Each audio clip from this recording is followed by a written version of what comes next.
Ahojte, dievčatá a chlapci.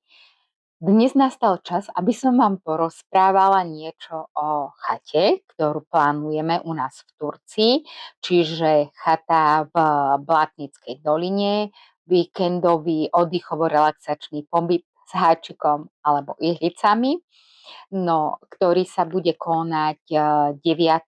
až 11. októbra. Viem, že okrajovo som to už spomenula v 2 videách, na základe toho ste sa mi už niektorí aj poprihlasovali, ale v tomto videu vám chcem povedať o tomto pobyte trošku viacej. Takže predstavujem si to tak, že v ten piatok 9.10. príchod do takej 14. hodiny. Vzhľadom k tomu, že chata je hlboko v hore, a nie je tam signál, tak aby som ja nemusela celý deň čakať niekde v Blatnickej doline, aby som to tam pousmerňovala, tak doporučujem, ak by sme sa mohli tak do tej 14. hodiny stretnúť. Bude to určite príjemnejšie pre nás všetkých, že sa tak trošku oťukať, popozerať a proste v kľude sa vybaliť a môcť sa potom venovať tomu, kvôli čomu tam budeme. Odchod je plánovaný na 11. októbra, čo je teda nedeľa, a tam už hodina odchodu nie je stanovená, tam už ako kto bude potrebovať, ako sa bude chcieť komu odísť, to si už vyregulujete vy sami, či chcete ísť rovno po obede alebo až ku večeru. Takže odchod nie je stanovený hodinou, ale iba teda dňom. No a čo nás čaká? Ako prvú vec, takú pre mňa veľmi vzácnú, máme možnosť, kto bude samozrejme chcieť a kto to tak bude cítiť, každé ráno si zacvičiť Qigong s úžasnou Jarmilkou Mihalikovou, ktorá sa Qigongu venuje už niekoľko desiatok rokov a Jarmilka tam bude s nami a bude teda vlastne a precvičovať, alebo neviem, ako sa to presne povie, ale bude tam a bude nás vedieť nasmerovať každé ráno. Mali by to byť také dýchové, trošku naťahovacie cvičenia. Priznám sa, nikdy som ešte Qigong necvičila, takže bude to prekvapenie aj pre mňa. Veľmi sa na to teším a myslím si, že popri tých ihľiciach a hodinách strávených nad štrikovaním sa nám každému trošku zidiem aj tak inakšie sa pozrieť na seba, na naše vnútro, trošku si rozdýchať niektoré veci v sebe a popri tom ponaťahovať telo. Takže Jarmilka nám k tomu bude vedieť bližšie povedať, čo to je, ukáže nám to a kto bude mať chuť, tak si môže s ňou teda každé ráno zacvičiť. Okrem toho, v piatok teda plánujem tak, že by sme si spravili po obede také zoznamovacie kolo, aby sme vedeli, kto sme, čo sme, odkiaľ sme a tak. V sobotu mám naplánované 2 veci pre vás, obidve teda tak skôr na pobedie.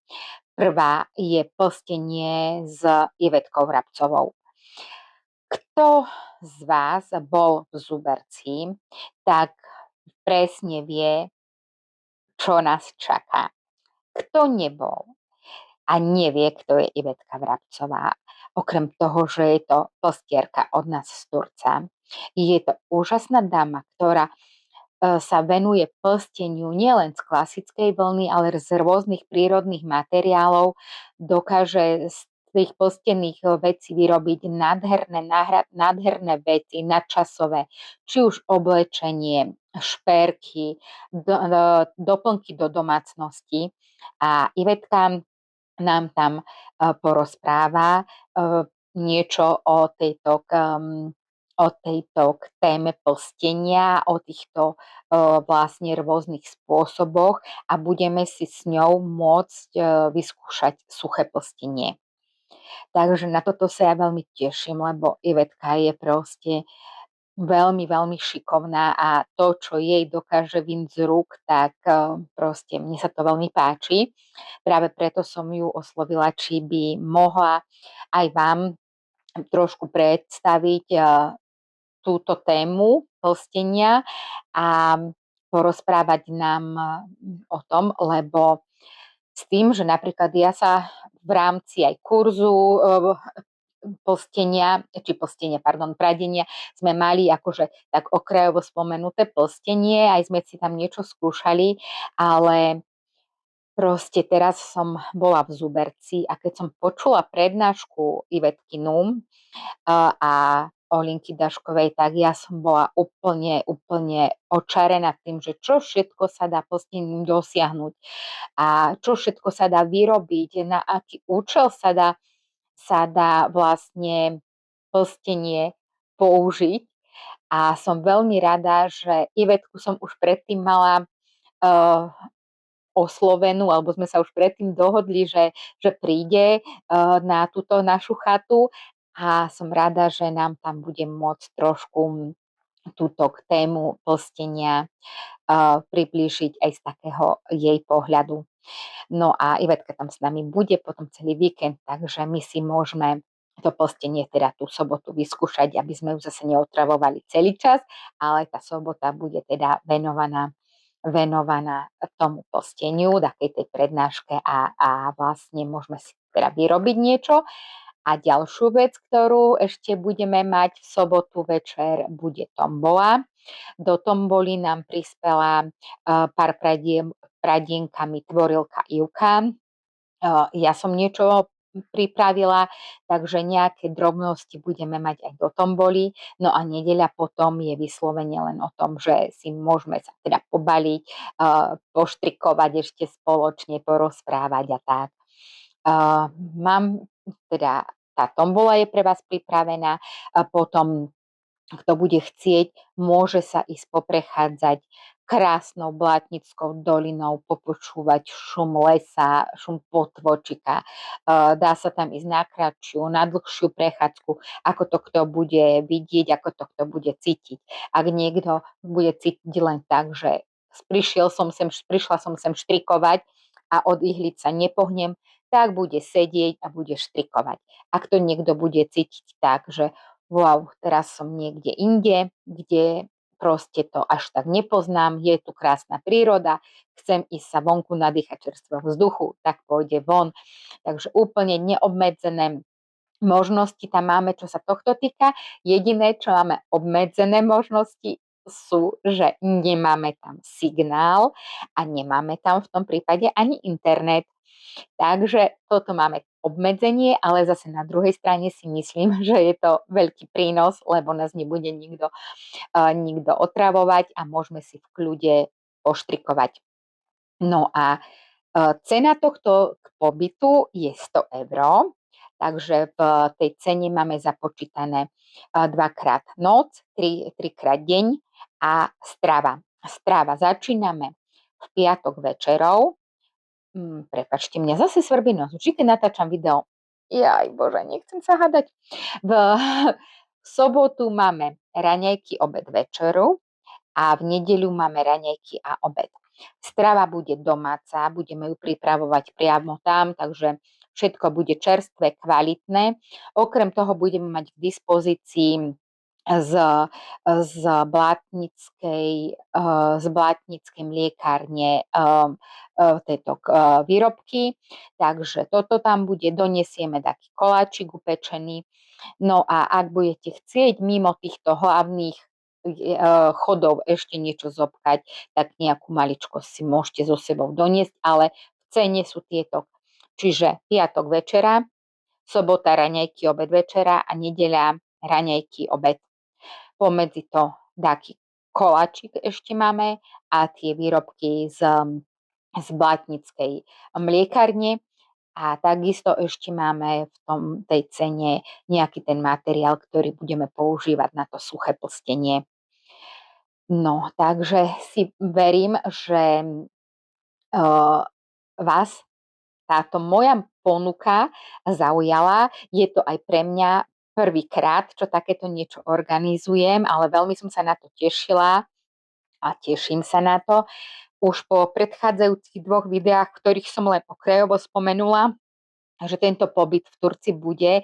Mám prihlásených nejakých ľudí, ale ešte je pár miest voľných, takže ak ste kamarátky, väčšia skupinka, rozmýšľajte, či ísť, či neísť. Tie izby máme 5 posteľové, to neviem, či som spomenula, sme ubytované v 5 posteľových izbách, takže kľudne mi môžete napísať, že chcete byť na izbe s tým alebo s tým. A vlastne ja za chvíľku už vytvorím WhatsAppovú skupinku pre tých, ktorí ste prihlásené, kde pošlem aj číslo účtu a predstava je taká, že aspoň zálohu 50 eur je dobré zaplatiť.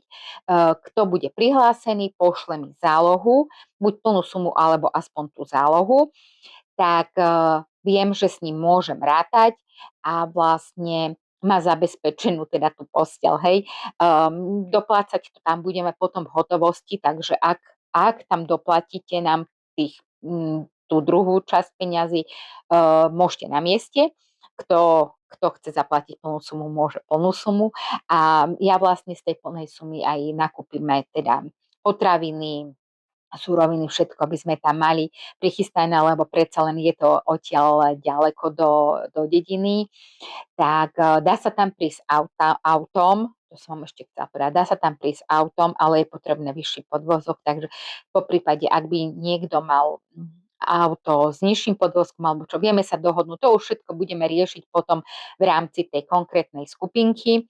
Takže ešte je tam pár miest voľných, zmestí sa nás tam 15, tak to som ešte možno nepovedala, 15 ľudí a teda veľmi sa na vás teším, lebo bude to zase také niečo iné a hlavne som rada, že sa nám podarila vybaviť chata v Turcii, lebo viem, že viacerí ľudia organizujú takéto rôzne pobyty, ale ja som veľmi rada, že trošičku sa môže dostať do povedomia aj Turiec, lebo ako som už viackrát spomínala, mám pocit, že tento Turiec ostal v niektorých oblastiach taký trošku prispatý a práve toto pletenie a takéto veci sú tu také ešte len v plienkach, tak som rada, že sa to tu takto rozbieha. Potom vieme sa dohodnúť, že či chceme si nahodiť nejaký spoločný projekt alebo nie. Kto by mal záujem, napríklad pletenie ponožiek od špičky. Vieme sa potom na mieste dohodnúť. Neplánujem nič konkrétne, špeciálne, že toto a toto ideme pliesť, ale ak by bol záujem, vieme sa dohodnúť na takom spoločnom projekte, ktorý si tam budeme môcť nahodiť.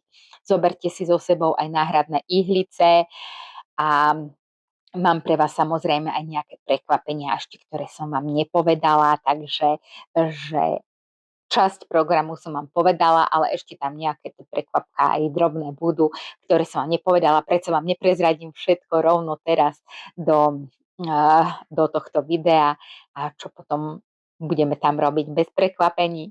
Nie, nie. Takže aj drobné prekvapenia tam budú pre tých, ktorí budú mať záujem aj na prekvapenie. No a vravím, môžete si premyslieť, či chceme taký spoločný projekt, buď nejakú šatku, alebo ponožky, alebo čokoľvek. Kľudne si premyslíte, môžete mi to potom napríklad do tej WhatsAppovej skupinky napísať, aby sme sa vedeli na to pripraviť. Takže z mojej strany asi všetko. Dátum 9 až 11 október, Blatnická dolina, čiže Turiec, chata, víkendový relaxačno-štrikovaco, po prípade hačkovací pobyt, poplatok 100 eur a proste full service, bez signálu, bez otrávovania rodinnými príslušníkmi. Teším sa na vás. Ahojte.